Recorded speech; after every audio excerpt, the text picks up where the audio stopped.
미국사, 미국이 원자폭탄을 사용하게 만든 이오지마 전투. 이오지마 작전 계획. 1944년 이전에 이오지마는 일본군의 태평양 중남부 항공 중계 기지였는데 미국군인 마리아나 제도를 함락하면서 일본의 이오지마의 중요성은 날로 두드러졌습니다. 1945년 2월에 구리바야시 다다미치가 이끄는 일본군은 육군 1만 5천여 명, 해군 7천여 명을 포함한 병력 2만 3천 명과 비행기 30여 대를 보유한 바 다다미치는 이오지마를 철벽 수비 요새로 만들 계획이었습니다. 스리바치산 곳곳에 콘크리트 공사와 천연석고를 활용해 지하 터널, 벙커 등을 만들면 이오지마는 쇠로 만든 철벽처럼 견고하게 방어할 수 있었습니다. 구리바야시는 근거리 사격, 분담 방어, 매복 등 기동적인 분담 전술을 지시했고 무작정 적진으로 돌진하는 자살 행위는 엄격하게 금지하고 각 병사에게 적어도 미국군 10명을 처치하라는 명령을 내렸습니다. 미국군의 눈에 이오지마는 그냥 두면 언젠가 문제가 될 성가신 존재였는데 미국의 군사 항공 임무를 수행하는 육군 항공대 사령관인 헨리 아널드 장군은 이오지마를 공격하자고 제안했습니다. 회의 참여자들이 그의 제안을 받아들여 태평양 전장의 책임자가 이오지마 전투를 담당하기로 해서 태평양 지역의 총사령관 니미츠가 이번 전투의 총지휘관이 되었습니다. 1944년 10월 초 니미츠는 참모들과 함께 이오지마 공격 계획을 세웠는데 참전할 부대는 폴랜드 스미스 준장이 이끄는 제5수륙양용 군단으로 소속 상륙부대 제3, 제4, 제5사단 등 총 6만 명을 투입하기로 했습니다. 켈리 터너 중장이 상륙편대와 지원편대를 지휘하고 마크 미처 중장이 지휘하는 제58기 동부대는 해상에서의 엄호를 책임지기로 했고 함정 500척, 군함 400척, 비행기 2000대가 참여하기로 했습니다. 도쿄 폭격과 이오지마 상륙. 1944년 8월 10일부터 미국 항공대가 오가사와라 제도의 공습을 시작했는데 주요 목표는 이오지마의 비행장으로 8월부터 10월까지 총 48번 폭격했고 투하된 폭탄은 4,000톤에 이르렀으나 효과는 매우 미비했습니다. 1945년 2월 초까지 미국군 함재기는 총 1269차례 출동해 폭탄 6,800여 톤을 투하했으나 일본군이 만든 참호는 아주 견고해서 미국군의 폭격 효과는 아주 제한적이었습니다.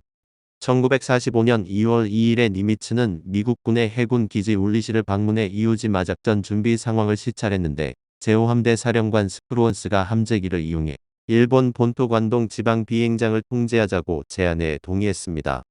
2월 10일에 스프루언스가 이끄는 항공모함 편대가 마리아나 제도와 오가사와라 제도의 동쪽을 지나 곧장 일본 본토로 돌진해 16일 새벽 미국군 함대는 도쿄에서 동남쪽으로 125해리 떨어진 해역에 도착했습니다.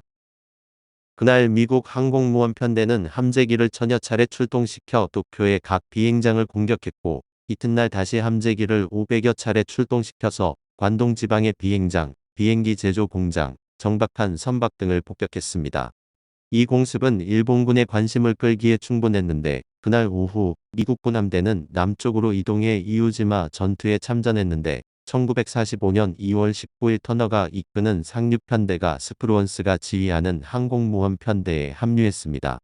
6시 40분에 미국군 함포 지원편대에 전열함 7척, 준순양함 4척, 구축함 13척이 포화 공격을 준비했는데 우선 해병 제4사단과 제5사단이 상륙하고 제3사단은 원정부대의 예비부대로서 해상에서 대기하기로 했습니다. 먼저 제5사단이 섬 남쪽 끝에 모래사장에 상륙해서 섬의 가장 좁은 부분을 지나 남쪽의 스리바치 산을 고립시키거나 점령하고 제4사단은 북쪽 모래사장에 상륙해서 제1비행장을 공격하기로 했습니다. 9시 정각이 되자 각 부대가 계획대로 움직였는데 처음에는 매우 순조로웠으나 중간 지점부터 험난한 여정이 시작되었는데 상륙한 미국군이 200m 정도 진격했을 때 일본군의 집중적인 포격이 쏟아졌습니다.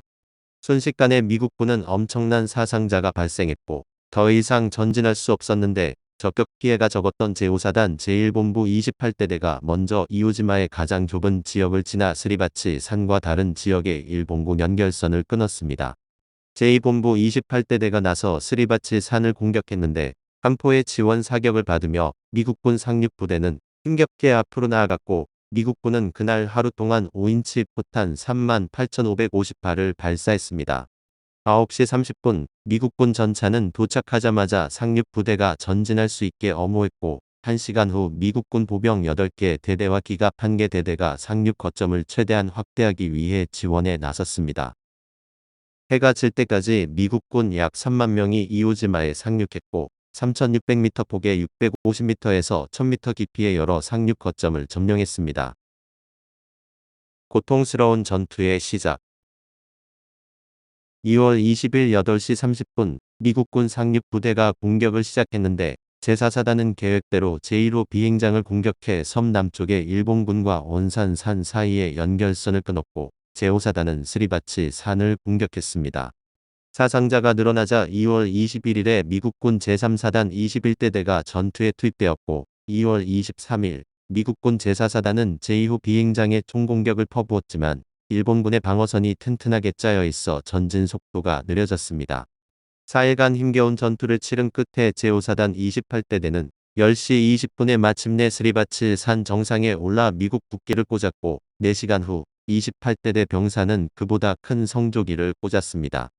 AP통신 기자 조 로젠털이 그 모습을 촬영했고 이후 이 사진은 사람들에게 널리 알려지면서 승리의 상징이 되었는데 이오지마의 시찰온 미국 해군 장관 제임스 포레스터는 국기를 보며 감격스러운 목소리로 말했습니다. 스리바치에다 오른 국기는 해군 상륙 부대가 향후 500년 동안 누릴 영광을 의미하네. 이오지마에서 조금 더 전진하려면 미국은 그만큼 가혹한 대가를 치러야 했는데 3월 7일 섬 중앙을 돌파한 제3사단은 신속하게 이동해서 이틀 후에 아직 완공되지 않은 일본군의 제3비행장을 점령했습니다. 그리고 9대대는 동쪽으로 21대대는 서쪽으로 공격 범위를 확대하여 제4사단, 제5사단과 합세했는데 맞서는 일본군은 죽어도 후퇴할 생각이 없었습니다. 특히 구리바야시가 직접 지휘하는 부대가 거세게 저항하면서 제5사단은 사상자가 75%를 넘어섰는데 제4사단장 케이츠 소장은 145연대 연대장 이케다 마스오대저에게 투항 권고서를 보냈으나 배신을 받지 못했습니다.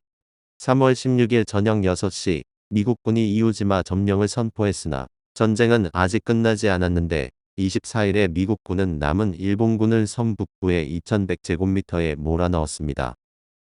그날 저녁 구리바야시는 전위를 불태우고 마지막 공격을 준비하라는 무전 명령을 내렸고 3월 26일 새벽 구리바야시가 이끄는 일본군 350명이 제2비행장을 점령한 미국군의 반격을 시도했습니다. 날이 밝자 미국군은 조직적으로 소탕 작전에 나섰고 3시간 동안 치열한 접전을 치른 끝에 일본군을 섬멸했는데 이때 부상당한 구리바야시는 할복자살했으며 이렇게 힘겨운 싸움이 비로소 끝이 났습니다. 이오지마 전투에서 미국은 엄청난 수의 병사를 잃었는데 이에 미국군 고위 인사는 일본 본토를 공격하면 이오지마에서보다 완강한 저항이 있어 미국군 사상자가 어마어마할 것이라고 생각했습니다. 훗날 미국이 일본의 원자폭탄을 투하한 데는 본토에 상륙하게 되면 이오지마와 같은 엄청난 대가를 치를 것을 우려한 까닭도 있었습니다. 이오지마의 성조기 이오지마는 오가사와라 제도 남쪽에 있는 섬으로 화산이 분출하면서 지독한 유황 냄새가 나서 유황도라는 이름이 붙었는데 오가사와라 제도에서 두 번째로 큰 섬으로 전략적 중요성이 매우 큽니다. 미국 수도의 워싱턴 광장에 유명한 대형 조각상이 있는데 이 조각상은 해병대원 6명이 미국 성조기를 개항하는 모습을 형상화했는데 제2차 세계대전 당시 AP통신의 종군 기자 조 로젠털이 촬영한 사진입니다. 그 사진은 태평양 전쟁 당시 이오지마에서 치러진 힘겨운 전투를 표현한 것으로 유명한데 그 사진의 주인공들은 시대가 시대인지라 모두 하나같이 최후가 좋지 못했습니다. 3명은 이어진 전투에서 전사했고 1명은 알코올 중독으로 사망했으며 나머지 2명은 비극적으로 사망하지는 않았지만 평생 사진에 진 주인공임에도 불구하고 제대로 주목 한 번 못 받고 사망했다고 합니다. 오늘 미국사는 미국이 원자폭탄을 사용하게 만든 이오지마 전투였습니다.